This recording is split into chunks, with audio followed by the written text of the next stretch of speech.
आत्मनिर्णय। अजीत उदासीन भाव से अपने सस्पेंशन लेटर की तरफ निहार रहा था। उसी दिन तो प्राचार्य एवं विद्यालय प्रबंध समिति ने उसे यह पत्र दिया था, उसकी लापरवाही के कारण एक बच्चे की मौत के आरोप में। हम उम्र होने के कारण अजीत विद्यालय में मेरे सबसे नजदीक था। पता नहीं कैसा स्वभाव था उसका, कोई कुछ भी कह दे कोई प्रतिक्रिया नहीं होती थी, हर समय बस काम ही काम। उसकी इस आदत से मैं कभी कभी उसके ऊपर जल्ला उठता तो वह मेरी और आहत नजरों से ताकता और फिर मेरी सारी झुंझलाहट खत्म हो जाती, मेरे मुंह से बरबस निकल जाता, अजीत मेरे दोस्त, मेरे भाई तुम किस मिट्टी के बने हो। आज भी मुझे याद आता है तो खून खौल उठता है। अजीत को प्राचार्य एवं विद्यालय प्रबंध समिति के अत्याचार से मुक्त कराने के लिए, परंतु क्या करूं, बेबस हूं। अजीत के अंदर स्वयं अपराध भाव बैठ गया है। यदि अभी भी वह अपना पक्ष प्रस्तुत करने के लिए तैयार हो जाए तो उसका केस मैं सुप्रीम कोर्ट तक ले जाऊंगा। अजीत के सस्पेंशन के कारण विद्यालय के विद्यार्थी भी तो कितना मायूस है, और हो भी क्यों न एकमात्र अजीत ही तो था विद्यालय में जिसके पास बच्चे बिना किसी झिझक के अपनी समस्याएं लेकर चले आते थे। मुझे एक एक कर सारी घटनाएं याद आती जा रही है। एक दिन अजीत कक्षा में पढ़ा रहा था। चपरासी आया, बोला, सर, प्रिंसिपल साहब आपको बुला रहे हैं। बहुत गुस्से में है। अभी मैं पढ़ा रहा हूं, कह दो इस पीरियड के बाद आऊंगा, अजीत ने समझाते हुए कहा था। अगले पीरियड में जब अजीत प्रिंसिपल ऑफिस गया था तो प्रिंसिपल साहब ने झिड़कते हुए कहा था, तुम्हारी इतनी हिम्मत कि मेरे बुलाने पर आने से मना कर दो, मैं तुम्हारी ACR खराब कर दूंगा, तुम्हारा प्रोबेशन पीरियड बरवा दूंगा, न जाने क्या क्या बक गए थे। सर मैं।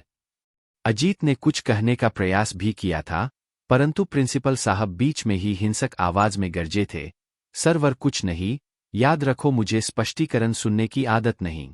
सॉरी सर, अजीत ने आंखें झुकाकर कहा था। तब जाकर प्रिंसिपल साहब कुछ शांत हुए थे। फिर अपने आप को संयत करते हुए बोले थे, मिस्टर अजीत, मैंने आपसे कहा था कि मेरी बेटी की परीक्षा नजदीक है, उसको जरा इंटरवल में पढ़ा दिया करो, परंतु आपने उस पर अमल नहीं किया। सॉरी सर, कल से। अजीत ने पुनः आंखें नीची कर ली थी। Okay, now you can go, बड़े आत्मीय रंग से बोले थे प्राचार्य जी।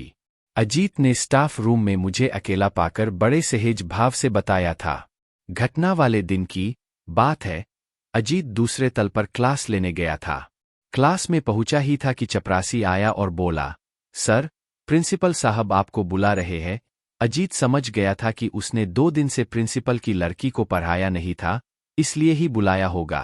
अजीत मन ही मन बड़बड़ाया था, मैं भी क्या करता, 2 दिन से कुछ अस्वस्थ लग रहा था, परंतु परीक्षाएं नजदीक होने के कारण छुट्टी नहीं ली थी और कक्षाओं में पढ़ाता रहा था। अजीत को प्रिंसिपल साहब का पहले का व्यवहार याद आ गया था। बच्चों को चुपचाप बैठने की हिदायत देकर वह प्राचार्य ऑफिस की ओर चल दिया था।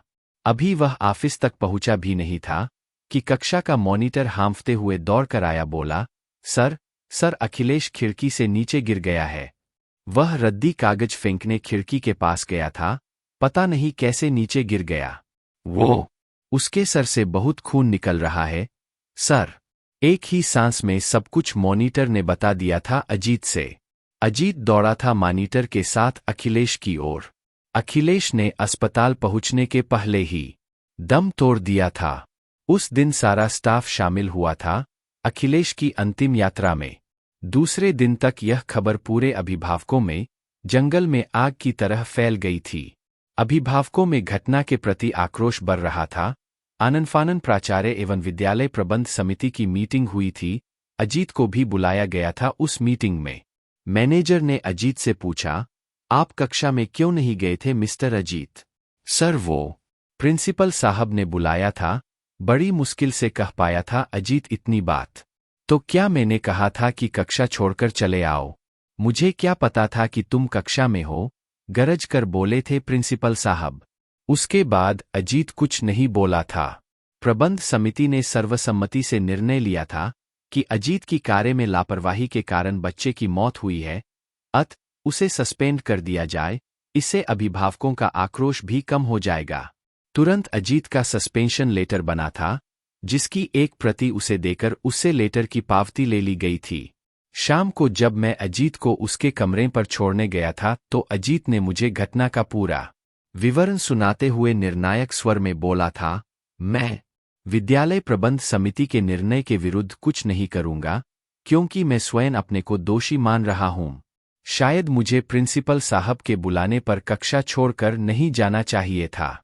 क्या कर लेते वे हमारा? डांट लेते, कुछ भी करते, परंतु बच्चे की मौत तो न होती। प्रिंसिपल साहब के व्यवहार का तो मैं किसी भी स्तर पर विरोध कर सकता था, उसने बिना रुके कहा था। मैंने नए सिरे से अपनी जिंदगी शुरू करने का निर्णय ले लिया है, जिसमें कर्तव्य को ही सर्वोपरि मानूंगा। मार्ग में आई हर बाधा का अपनी पूरी शक्ति से सामना करूंगा। टूट भले जाऊं, परंतु परिस्थितियों से समझौता कर अपने को कभी शर्मिंदा नहीं करूंगा। इतना कहने के बाद उसके चेहरे पर गजब का आत्मविश्वास झलक रहा था। बड़े कलात्मक रंग से मुस्कराकर बोला था वह, चाय पियोगे मेरी नई जिंदगी की शुरुआत के शुभ अवसर पर? मदन मोहन, सार्वभौमिक मानवता मिशन। धन्यवाद।